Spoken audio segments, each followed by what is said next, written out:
Here it is, right here. These two pictures. Pass those.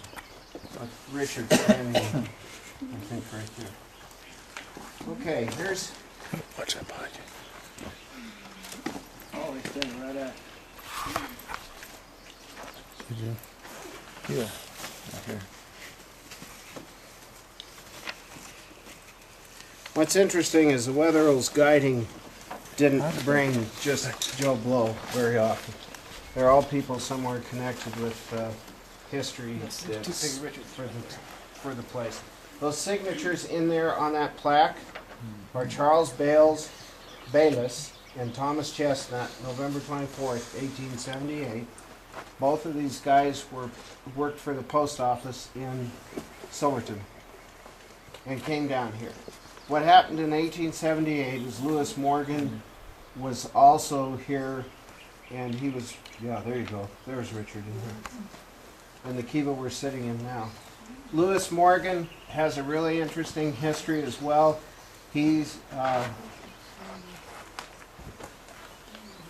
not Karl Marx, but who's the grandfather person of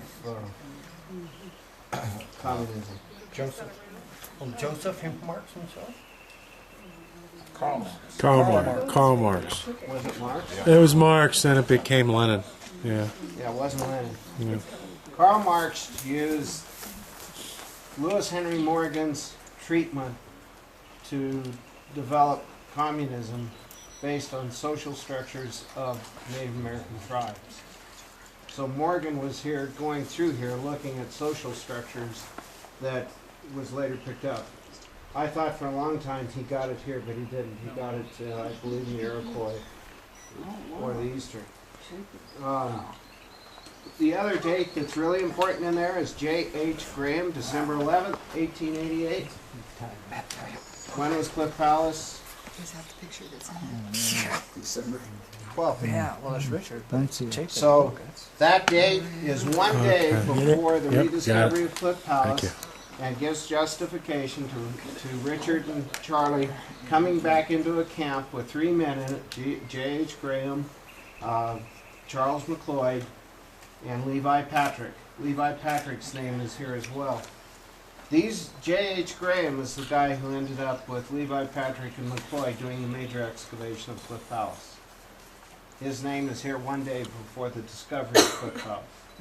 That's cool. The other one that's in there is Alice Eastwood, July 14th, 1889. That's predates any of her known arrival here. It's very quick in the summer after the discovery. Alice Eastwood is the grande dame of botany. She has, she was California Academy of Sciences.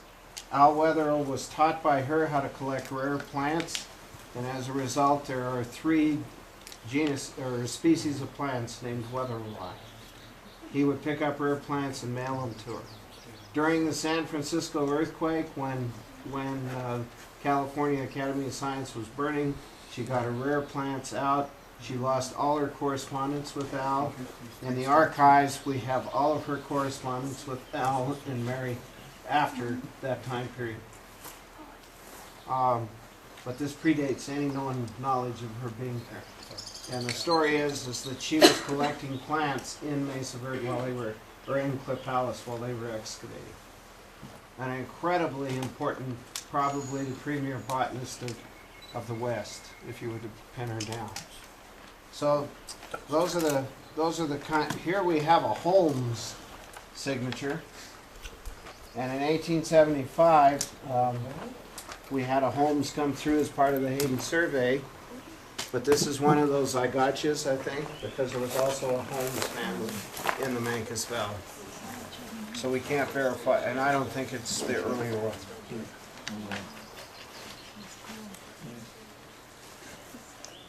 That Holmes is the one I quoted last night. Said that the Indians are going to disappear, and if they don't, we may have to help them along. Yeah. Oh, is that the one? Yeah. Yeah. Wow. Less gentle. Powell's undersecretary? Yeah. Yeah. Okay, there's a lot of other The thing about it is, guys, is you can take any of these names, and if you work hard enough, if they give you a place they came from, you're going to find out who they are. Especially in this time period, because they weren't in jail a lot, is the whole thing here. So part of this here, I'll just pick one real quick one if I can find it easily.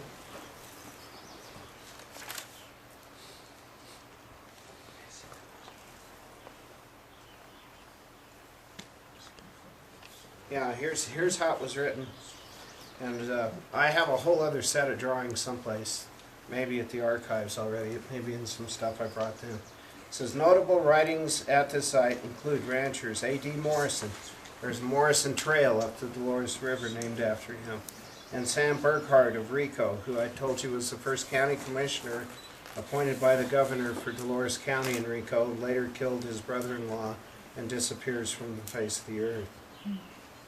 Miners and postal employees Charles Bales and Thomas Chestnut from Silverton, inscribed in 1879. Mamie Palmer incised her name while camped with her family in 1895.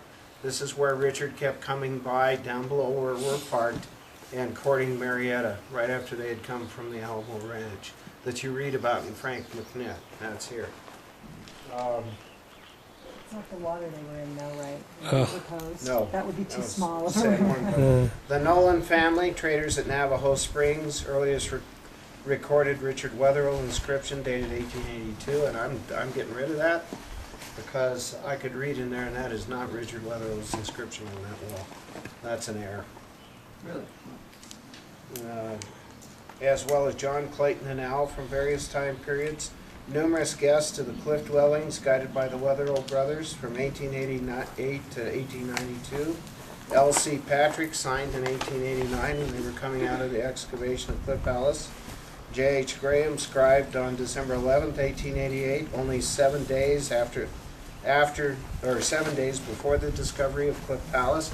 Remember, these guys were hired by a druggist named Jack Parsons to excavate in here for artifacts to haul back.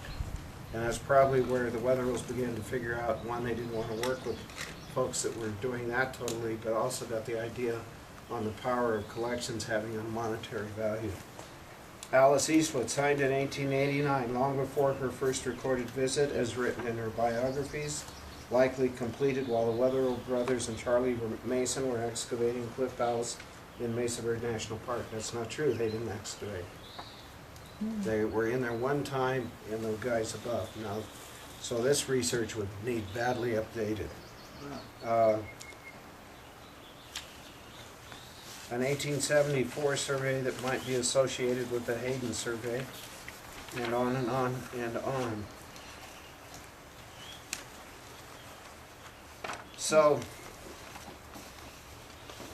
the other thing that's in this book that Harvey has that you guys can really, that I really appreciated, was Al's trip down here in 1882, about that time, where he jumped on a horse and wanted to play cowboy and was going to spend the night out here on a flat rock and dang near froze to death and had no food and got home. This was the site that he went to for the first time.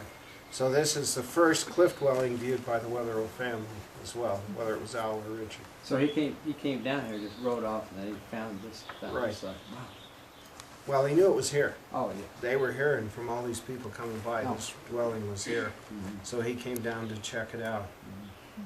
So as we go back down here, we're going to stop at a few other route places that we blasted by and show you in the photo.